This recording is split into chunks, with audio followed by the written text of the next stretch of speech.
Hello friends, അസ്സാം വലൈക്കും. Welcome back to homie hours. അപ്പോൾ ഇന്നൊരു സൂപ്പർ കോംബോ റെസിപ്പി ആയിട്ടാണ് വന്നിട്ടുള്ളത്. താപ്പ ചിക്കൻ മസാലയും ചോള ഭട്ടൂര അല്ല, ഭൂരിയാണ്. ഭട്ടൂര കുറച്ചും കൂടി ഇൻഗ്രീഡിയൻസ് ആവാം. അപ്പോൾ നമ്മുടെ കയ്യിലുള്ളതൊക്കെ വെച്ചുണ്ടാക്കിയതുകൊണ്ട് നമ്മൾ ചോള പൂരിയാക്കി. പേരിലൊക്കെ എന്തിരിക്കണില്ലേ? അല്ലെങ്കിൽ എന്തിനാണ് ഇത്ര ആർഭാടം? നമുക്ക് എന്തായാലും നമ്മൾ ചോള പൂരിക്ക് വരാം കേട്ടോ. ചോളാപ്പൂരിയല്ല, ചോളാപ്പൂരി.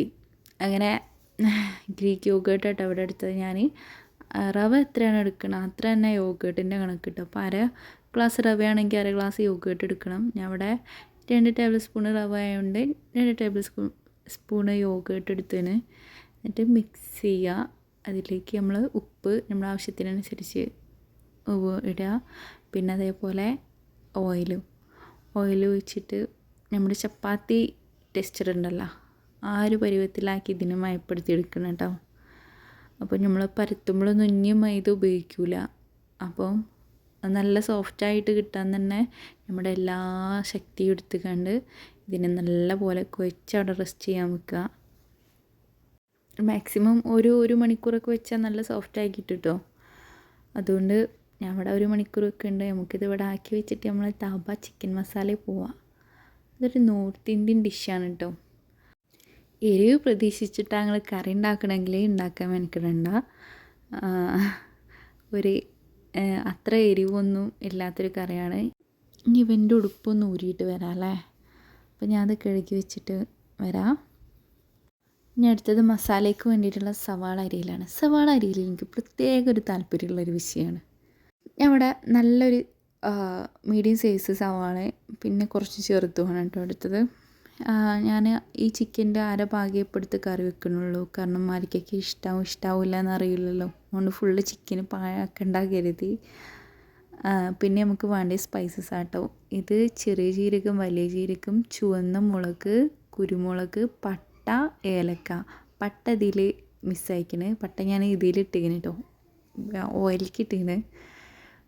ഇത് നല്ല പോലെ എണ്ണ ചൂടായി വരുമ്പോൾ അതിലേക്ക് ഇട്ടിട്ട് അതും ചൂടായിട്ട് സവാള ഇടുകയാണ് വേണ്ടത്.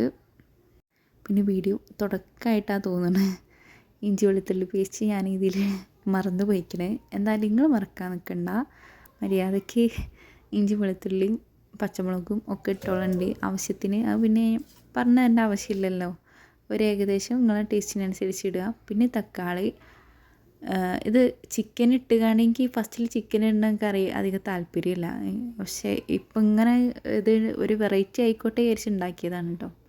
ആ തക്കാളി വഴണ്ടി വന്നതിന് ശേഷം നമ്മൾ മല്ലി, മുളക്, ഗരം മസാല ഒക്കെ ഇട്ടിട്ട് വേവിച്ചെടുക്കുക. അപ്പോൾ ഇത് നമ്മുടെ ഈ ഒരു ഇത് ടെക്സ്ചർ അയക്കുന്നുണ്ടോ. ഇനി ഇത് ബോൾസാക്കി എടുക്കലാണ് നമ്മളെ പണി. ബോൾസാക്കി എടുത്തിട്ടും കൂടി ഒരു 15 മിനിറ്റ് റെസ്റ്റ് ചെയ്യാൻ വെക്കുകയാണ് കേട്ടോ നല്ലത്. നമുക്കിഷ്ടം പോലെ സമയമുണ്ട്. നമ്മുടെ ഇക്കാക്ക് വരുമ്പോഴത്തേനും ആക്കപ്പോലെ മതി. അതുകൊണ്ട് കുറച്ച് നേരം കൂടി വെക്കാൻ വിചാരിച്ചു. നിങ്ങളിപ്പോൾ രാവിലെയൊക്കെ ഉണ്ടാക്കണമെങ്കിൽ അത്ര സമയം വെക്കേണ്ട ആവശ്യമൊന്നുമില്ല. വെച്ചാൽ കുറേ പണി കഴിയുമ്പോൾ എടുക്കണ്ടെന്നുള്ളൂ കേട്ടോ. അപ്പോൾ ഞാനിങ്ങനെ പോൾസാക്കി എടുത്തുകൊണ്ട് നിൽക്കുകയാണ്. സാധാരണ നല്ല വലുപ്പത്തിലാണ് കേട്ടോ ഈ ചോള ഭട്ടൂര ഭൂരിയൊക്കെ ഉണ്ടാവുക. ഞാൻ ഇവിടെ നോർമൽ സൈസിൽ തന്നെയാണ് ഉണ്ടാക്കുന്നത്. ഫ്രൈ ചെയ്തെടുക്കാൻ നല്ല ബുദ്ധിമുട്ടാകും. അതുകൊണ്ട് ഞാൻ ചെറിയ സൈസ് തന്നെയാണ്. ഇനി അവസാനമായിട്ട് നമ്മൾ ഇതിലേക്ക് ആവശ്യമുള്ളത് മല്ലിച്ചിപ്പാണ്. പുതിന, മല്ലി, പിന്നെ കുറച്ച് യോഗേർട്ടും. ഇതും കൂടി ഇട്ടാൽ ഈ കറി ഇവിടെ കഴിഞ്ഞിട്ടോ. ദാബ ചിക്കൻ ഇടയ്ക്കൊരു വെറൈറ്റിക്ക് വേണമെന്നുള്ളവർക്ക് ട്രൈ ചെയ്യണ ഒരു ഐറ്റമാണ്. ഈ എന്താ പറയുക, കുട്ടികൾക്കൊക്കെ എല്ലാം ഇഷ്ടമാവും. ഈ ജീരകത്തിൻ്റെ ചുവയ്ക്ക് ഇഷ്ടമില്ലാത്തവരുണ്ടാവും. അങ്ങനത്തെ ഒരു ട്രൈ ചെയ്യാതൊക്കെ കേട്ടോ നല്ലത്. കാരണം ഇതിൽ കാര്യമായിട്ടുള്ള സ്പൈസസ് അതന്നെ ആയതുകൊണ്ട് ഇതിൻ്റെ മെയിൻ ആ ടേസ്റ്റും അതന്നെയാണ്. പിന്നെ ഭൂരി ഇങ്ങനെ കേട്ടോ പരത്തിയെടുക്കേണ്ടത്. പിന്നെ ഞാനിങ്ങനെ പരത്തിയെടുത്താൽ ചിലപ്പോൾ താമര അമീബയൊക്കെ ആവും. അതുകൊണ്ട് ഞാൻ കോയിൽ യൂസ് ചെയ്യുന്നുണ്ട്.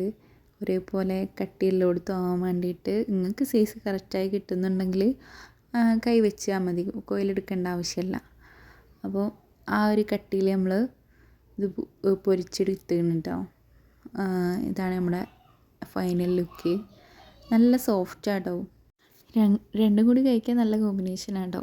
അപ്പോൾ എല്ലാവരും ഒന്ന് ട്രൈ ചെയ്ത് നോക്കുക, ഫീഡ്ബാക്ക് അറിയിക്കുക, വീഡിയോ ലൈക്ക് ചെയ്യുക, ചാനൽ സപ്പോർട്ട് ചെയ്യുക. അടുത്ത വീഡിയോ ആയിട്ട് വരുന്നവരെ അസ്സലാമു അലൈക്കും. ഇവിടെ എന്തായാലും എനിക്ക് സർട്ടിഫിക്കറ്റ് കൂടെ കിട്ടിയിട്ടാ.